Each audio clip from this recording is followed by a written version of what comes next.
तीन बहनों की लालची भाभी। करिश्मा, रेशमा और मनीषा तीन बहनें हैं। उनका एक भाई भी है, मयंक। मयंक अपनी बहनों को बहुत प्यार करता है, लेकिन मयंक की पत्नी सविता इस मामले में मयंक से बिल्कुल ही अलग है। वो अपनी ननदों का जितना बुरा कर सकती है उतना बुरा करती ही रहती है और अपनी ननदों पर हुक्म भी चलाती है। करिश्मा, करिश्मा, तुमने अभी तक नाश्ता नहीं बनाया? तुम्हारे भैया को ऑफिस जाने में देर हो रही है। हाँ भाभी, बस अभी बनाती हूँ। करिश्मा, तुम ये ढीलापन छोड़ दो। कल को पराए घर जाना है।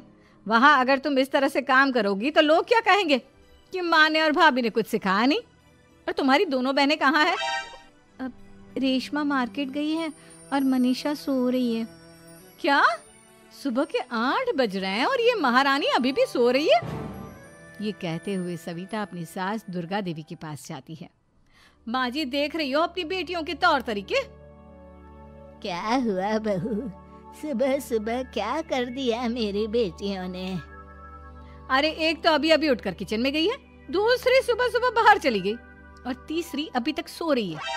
क्या करूं मैं इन तीनों का, मैं तो परेशान हो गई हूँ। जा जाकर उठा उसे और रेशमा से मैं बात करती हूँ। सविता सीधा मनीषा के कमरे में जाती है और उससे कहती है, महारानी जल्दी उठो, सूरज सर पर आ गया है। भाभी थोड़ी देर और सोने दो ना, मैं रात को लेट सोई थी। वो क्या है ना, यूनिट टेस्ट चल रहे हैं। शराफत से उठती है या नहीं, या फिर पानी की भरी बाल्टी डालूं तेरे ऊपर? नहीं भाभी, मुझे बिस्तर में नहीं नहाना, उठती हूँ मैं। मनीषा जल्दी से उठकर बाथरूम में चली जाती है। सभी आराम से बैठकर नाश्ता कर रहे होते कि तभी रेशमा बाजार से हाथ में सामान लिए आ जाती है। रेशमा को देखते ही सविता उस पर बरस पड़ती है।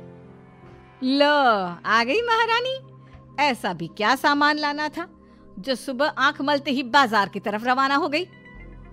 भाभी, कल आप ही तो चीख रही थी कि घर का सारा सामान मुझे ही लाना पड़ता है, घर में किसी को भी किसी काम से कोई लेना देना नहीं है। अब मैं बाजार जाकर सामान ले आई तो आपको इस बात से भी तकलीफ हो रही है? देख रही हो माँ जी, अपनी बेटी की जुबान कैंची से भी तेज चलती है। और मयंक, आप तो कुछ कहेंगे नहीं अपनी लाडली बहन को? रेशमा, अपनी भाभी से ऐसे बात करते हैं? चलो माफी मांगो। भैया, मैं क्यों माफी मांगू? आप भाभी से बोलिए ना कि हम पर कम हुक्म चलाया करे। हम इस घर की बेटियां हैं और आपकी पत्नी की ननद है, नौकरानी नहीं। लो कर लो बात। इनकी भलाई के लिए कुछ भी बोलो तो इन्हें बुरा लग जाता है। इस घर में यही इज्जत है मेरी। देख लो माँ जी, आपकी बेटी किस लहजे में मुझसे बात कर रही है। सविता वहां से चली जाती है। मयंक को बहुत गुस्सा आता है, वो भी वहां से चला जाता है। फिर करिश्मा रेशमा को समझाती है, रेशमा, तुम्हें भाभी से माफी मांग लेनी चाहिए थी ना। लेकिन दीदी, मैंने कुछ किया ही नहीं, तो मैं माफी क्यों मांगू? हाँ करिश्मा दीदी, रेशमा दीदी जैसे ही घर में आई भाभी ही उन पर चिल्ला रही थी। हाँ, मैं मानती हूँ कि गलती भाभी की थी। मैं तो इसलिए बोल रही हूँ कि भाभी ने माँ को तो पूरी तरह अपने वश में कर लिया है। वो हमारी बात सुनती ही नहीं। मयंक भैया हमारे लिए हमेशा खड़े रहते हैं, इसलिए उनकी बात का मान तो तुम्हें रखना चाहिए था ना। कोई फायदा नहीं दीदी, कुछ दिनों की बात और है, भाभी उन्हें भी हमारे खिलाफ भड़का देंगी। फिर वो भी माँ की तरह हमारी किसी बात का विश्वास नहीं करेंगे। इसी तरह सविता अपनी तीनों ननदों को किसी न किसी बात पर परेशान करती रहती थी। एक दिन मयंक अपनी तीनों बहनों के लिए गिफ्ट लाया। करिश्मा, ये तुम्हारे लिए हार का सेट। रेशमा, तुम्हारे लिए सुंदर सी ड्रेस। और मनीषा, तुम्हें किताबें पसंद है ना, तुम्हारे लिए किताबें लाया हूँ। थैंक यू भैया। थैंक यू भैया। थैंक यू भैया। करिश्मा, तुम्हारा नेकलेस कितना सुंदर है, ये भैया कहाँ से ले आए होंगे? मैंने भैया को 3 दिन पहले फोन पर ये डिजाइन दिखाया था और आज भैया ये ले आए। सविता तो अपनी ननदों के गिफ्ट्स देखकर जल गई और करिश्मा का नेकलेस तो उसे भी बहुत पसंद आया था। अपनी बहनों के लिए कितना अच्छा नेकलेस लेकर आए हैं, मुझे कभी कोई गिफ्ट नहीं दिया। मैं आज ही ये हार चुरा लूंगी। रात में सविता करिश्मा का हार चुरा लेती है और इसी तरह उसे अपनी ननदों की जो भी चीज अच्छी लगती वो उसे मांगती नहीं, बल्कि रात के अंधेरे में चुरा लेती। इसी तरह दिन बीतते गए और सविता ने मयंक के दिल में भी उसकी बहनों के लिए नफरत पैदा कर दी। एक दिन मयंक ने करिश्मा और रेशमा के लिए रिश्ता देखा और ये बात उसने घर में सबको बताई। माँ, करिश्मा और रेशमा के लिए बहुत अच्छा रिश्ता आया है, वो लोग कल इन्हें देखने आ रहे हैं। आप और सविता मिलकर सारी तैयारी कर लेना। ये सुनकर करिश्मा और रेशमा खुश हो जाती हैं, लेकिन सविता सोचती है, अगर इन दोनों बहनों की शादी हो गई तो घर और बाहर का काम कौन करेगा? मनीषा तो एक नंबर की कामचोर है, उससे तो किसी बात की उम्मीद लगाना ही बेकार है। मुझे इस शादी को रोकना होगा। अगले दिन सभी लड़के वालों के स्वागत की तैयारी करने में लगे होते हैं। तभी मयंक अपनी बहनों से आकर कहता है, तैयार हो गई तुम दोनों? देखो दोनों लड़के बहुत अच्छे हैं, मैं कोई कसर नहीं छोड़ना चाहता, इसलिए तुम उनके सामने अच्छे से बिहेव करना और अपनी भाभी से लड़ने मत लग जाना।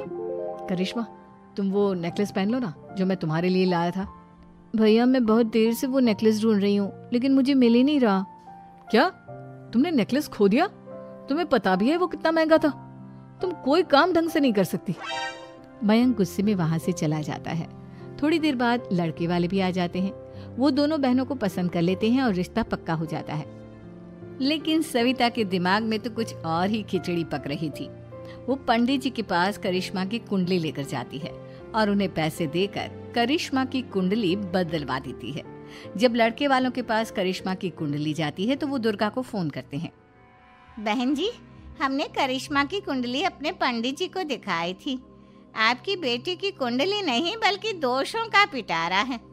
देखिए, मैं और मेरे पति इन सब बातों में बहुत विश्वास करते हैं, इसलिए हम आपकी बेटी से अपने बेटे की शादी नहीं करा सकते। इस तरह करिश्मा का रिश्ता टूट जाता है और सभी घर वालों को बहुत दुख होता है। अब कविता सोचती है, चलो करिश्मा का तो रिश्ता टूट गया, अब रेशमा का भी रिश्ता तोड़ना है। क्या करूं?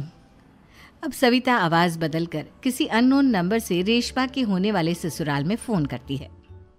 हेलो, मैं कौन हूँ कौन नहीं ये आपके लिए जानना जरूरी नहीं, बस इतना सुन लो कि रेशमा का 2 साल से किसी के साथ अफेयर चल रहा है। बस रेशमा का रिश्ता तोड़वाने के लिए सविता का इतना कहना काफी था। अब रेशमा का भी रिश्ता टूट गया। मयंक और दुर्गा देवी ने रेशमा को खूब खरी खोटी सुनाई और उससे बार बार उस लड़के के बारे में पूछने लगे। आप दोनों मुझे क्यों परेशान कर रहे हो? अरे कोई लड़का होगा मेरी लाइफ में तो मैं बताऊंगी ना, जब कोई है ही नहीं तो कहाँ से लाऊं मैं कोई लड़का? तो तेरे होने वाले ससुराल वालों को फोन किसने किया था? माँ, मैं नहीं जानती किसने फोन किया था, मैं सच कह रही हूँ। मैं तो पहले ही कह रही थी इसकी लगाम खींच कर रखो, लेकिन मेरी सुनता ही कौन है। आप चुप रहिए भाभी, ये सब आपका ही किया धरा है। अब तीनों बहनों को विश्वास हो जाता है कि ये सब उनकी भाभी ही कर रही है। तीनों बहनें अपनी भाभी को सबक सिखाने के लिए एक वकील कर लेती है और घर में हिस्सा मांगना। देखो भैया, माँ बाप की जायदाद में जितना बेटों का हक होता है उतना ही बेटियों का, इसलिए इस घर के 4 हिस्से होंगे और हमें अपना हिस्सा चाहिए। मैंने तुम्हारे लिए क्या क्या नहीं किया और तुम इस घर में हिस्सा मांग रही हो? भैया, आप और माँ हम बहनों की कोई बात नहीं सुनते हो और भाभी हमारी शादी नहीं होने देगी क्योंकि उन्हें लगता है कि आप हमारी शादी में ज्यादा पैसा लगाओगे और उन्हें हम जैसी फ्री की नौकरानी कहाँ मिलेगी। तो हम भाभी के साथ तो रह नहीं सकते, हम बहनों को अपना हिस्सा चाहिए। अरे तुम्हें शर्म आनी चाहिए अपने भाभी पर ऐसा इल्जाम लगाते हुए। वो तुम्हारे बारे में कितना सोचती है। हाँ माँ, भाभी हमारे बारे में बहुत सोचती है, दिन रात बस यही सोचती रहती है कि किस तरह से अपनी तीनों ननदों को परेशान करूं और कभी मुझे पढ़ने भी नहीं देती। दोनों बहनों का रिश्ता भी तो इन्होंने ही तोड़वाया है और रात में हमारे कमरे में आकर हमारी चीजें भी चुराती हैं। इसी तरह सविता की तीनों ननदें अपनी बात पर अड़ी रही। अब कोर्ट में तारीख भी शुरू हो गई। जब सविता को लगा कि उसकी तीनों ननद इतनी आसानी से नहीं मानने वाली, तो उसने अपने पति और सास को सारी सच्चाई बता दी और अपनी तीनों ननद से माफी मांगी। मयंक और दुर्गा को भी अपनी गलती का एहसास हो गया।